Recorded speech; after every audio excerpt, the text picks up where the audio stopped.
당신이 세상을 바꿀 수 없다고 말하는 사람은 두 종류다. 시도하기를 두려워하는 사람과 당신이 성공할까봐 두려운 사람. 사회주의는 실패한 이데올로기입니다.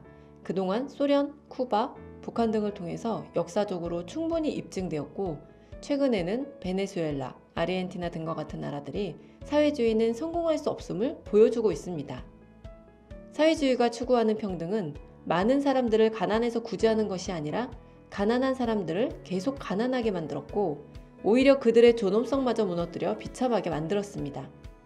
그럼에도 불구하고 아직도 수많은 사람들이 사회주의 이론의 매력을 느끼는 듯합니다. 여기 사회주의에 끌리는 사람들의 심리를 잘 묘사한 책이 있습니다. 이 책에서 저자는 사회주의를 이웃이 땅을 사면 배가 아프다는 1차원적 사고를 파고드는 것이라고 정의하며, 사람들을 사회주의에 열광하게 만드는 가장 주요한 심리를 시기심과 탐욕이라고 말합니다. 저자는 길거리 행인에게 사회주의를 어떻게 생각하는지 물어보면, 그들은 불평등한 소득을 평등하게 분배하고 부자들의 돈을 빼앗아 가난한 사람들에게 쓰는 것이라고 대답할 것이라고 말하며, 사회주의는 사람들의 이러한 질투심을 이용하는 것이며, 여기에 빠져든 사람들은 이웃의 물건을 넘봐야 한다고 말합니다. 우리가 살아가는 세상에 완전한 사회나 완벽한 제도는 없습니다. 자본주의 역시 소득 불평등과 양극화라는 구조적 한계를 갖고 있습니다. 사회를 가진 자와 못 가진 자로 나누고 나의 형편이 나아지지 않는 이유를 가진 자들 때문이라고 믿으면 마음은 편해집니다. 나에게 책임이 없기 때문입니다. 그러나 그 믿음 속에는 노력하고 싶지 않다는 게으름이 깔려 있습니다. 세상에서 제일 쉬운 일 중에 하나가 남 탓입니다. 그래서 사람들은 현재의 가난이 모두 남 탓이라며 분노하기 쉽습니다. 사회를 탓하고 국가를 탓하고 부자를 미워합니다.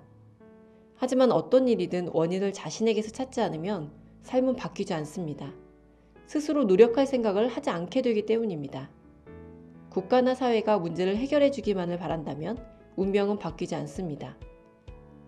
아일랜드의 극작가 조지 버나드 쇼는 이렇게 말했습니다.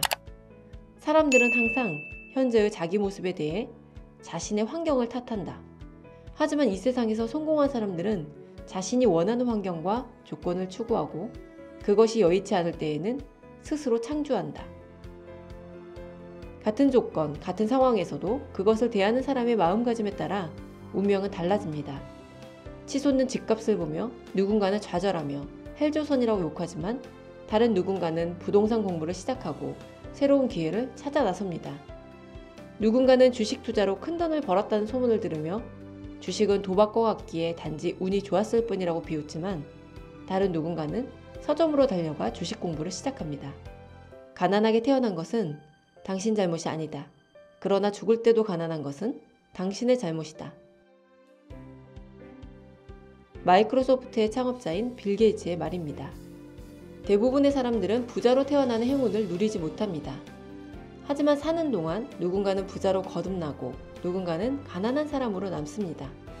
자본주의가 그래도 살만한 사회인 이유는 더 많이 노력하면 더 나은 삶을 살 수 있는 기회가 제공되기 때문입니다.